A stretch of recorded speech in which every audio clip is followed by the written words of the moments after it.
Sang Muhallil Part 3. Mobil memasuki gerbang pesantren Miftahul Ulum yang tinggi menjulang, melewati 2 pos penjagaan.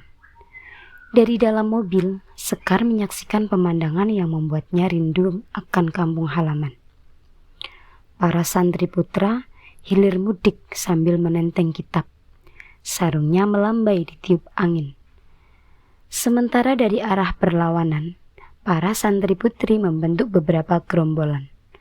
Mereka berjalan di pinggir jalan yang dilalui mobil Sekar sambil bersenda gurau. Jilbabnya yang membingkai wajah-wajah ayunan teduh sesekali berkibar ditiup angin. Tujuan mereka sama, yaitu masjid.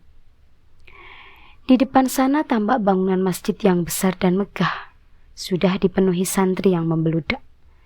Ingatan Sekar kembali ke kampung halamannya, di mana ketika ia menghabiskan waktunya di pesantren Darul Amanah.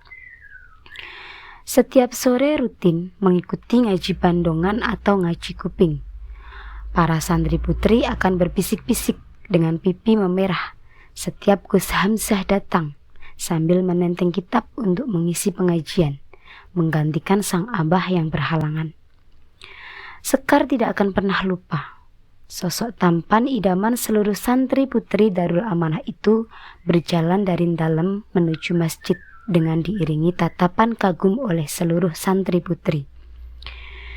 Dalam balutan koko putih yang semakin mempertajam aura ketampanannya, dengan peci hitam bertengger gagah di kepala, serta sarung palekatnya yang berkibar ditiup angin, menjadi pemandangan paling indah yang selalu dinanti-nanti oleh seluruh santri. Tak terkecuali Sekar. Menjadi hari patah hati berjamaah ketika Gus Hamzah beserta keluarganya tiba-tiba datang melamar Sekar. Sekar merasa seperti ketiban dunia runtuh. Seluruh santri cemburu padanya.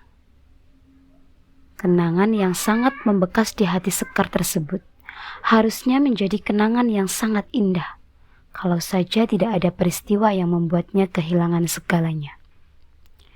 Sudah sampai, Bu, ucapan Roy, anak buah Lukman yang menjemputnya di stasiun, menyadarkannya dari lamunan. Pak Lukman tinggal di sini, tanyanya seraya membuka pintu mobil. Iya, Bu, sebentar lagi beliau akan pensiun dan menunjuk pengganti, makanya sekarang lebih sering menghabiskan waktu di sini. Sekar urung turun dari mobil. Ia kembali menutup pintu. Maksudnya, Pak Lukman sudah tidak akan memimpin perusahaan lagi? Betul, Bu. Beliau ingin menghabiskan waktu untuk keluarganya. Apalagi Nona sebentar lagi akan melahirkan. Beliau ingin bermain bersama cucunya sambil mengajar di pesantren untuk memenuhi permintaan Romo Yai. Romo Yai? Ayah Pak Lukman, Bu. Beliau pengasuh pesantren Miftahul Ulum bersama putra sulungnya, Kiai Abdul Fattah. Sekar termangu mendengar penjelasan Roy. Ia sama sekali tidak menyangka bosnya yang kejam dan suka seenaknya sendiri ternyata putra seorang kiai. Sekar hanya tahu kalau Ensteina memang menikah dengan putra kiai dari Magelang. Suaminya kini sedang menempuh pendidikan S3 di Madinah. Tak heran, perempuan bermata biru itu selalu mengekor kemanapun ayahnya pergi.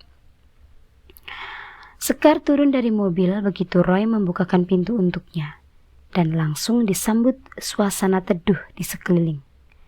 Mereka berhenti tepat di sebuah halaman rumah yang sangat luas dan teduh oleh pepohonan.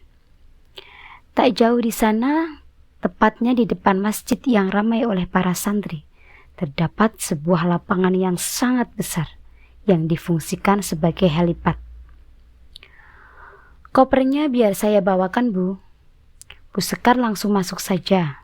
Sepertinya Pak Lukman masih di dalam. Sekar mengangguk.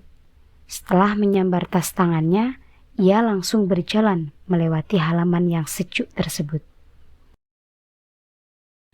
Tidak seperti rumah Lukman di Jakarta yang sangat mewah. rumah ini justru lebih sederhana, namun terlihat sangat nyaman.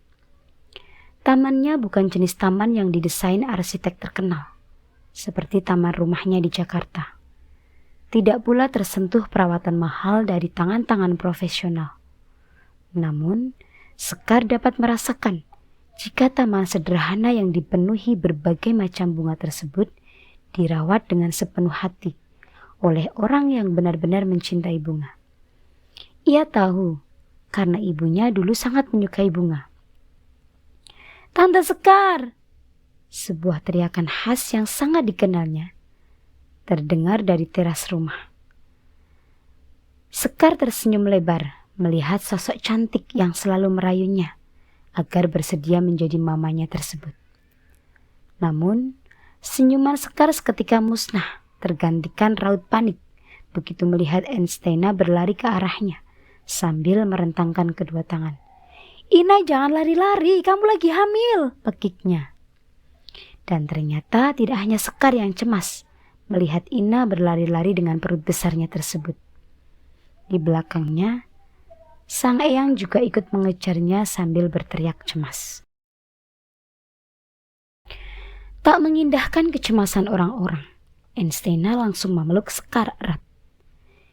"Ina kangen Tante Sekar deh," ujarnya sambil cengengesan. "Berapa kali eyang harus memperingatkanmu untuk tidak berlari-lari, Ina? Perutmu bahkan sudah seperti ikan buntal," omel Bu Aisyah sambil menjewer telinga cucunya. Namun, Enstena justru terkikik senang. Perempuan tersebut mengajak Sekar beranjak. Sudah hampir seminggu Sekar tidak melihat Enstena sejak mereka ke Jogja. Perempuan ini masih saja sangat aktif, meski usia kehamilannya sudah memasuki bulan ke-7. "Aku senang deh, akhirnya Tante Sekar datang kemari. Waktu mau berangkat ke sini aku merengek sama Papa, minta supaya Tante Sekar diajak serta. Tapi Papa bilang Tante Sekar sibuk, kerjaan Tante banyak. Ina susah sekali diatur kalau tidak ada kamu, Sekar. Semua orang dibuat pusing sama tingkahnya," sahut Bu Aisyah ikut menimpali. Perempuan tua ini sudah sering ditemuinya setiap kali singgah di rumah putranya di Jakarta. Dan mereka sudah saling mengenal dekat selama 2 tahun ini. Nantikan kelanjutannya hanya di Cerita Puspa. Jangan lupa like dan subscribe. Sampai jumpa.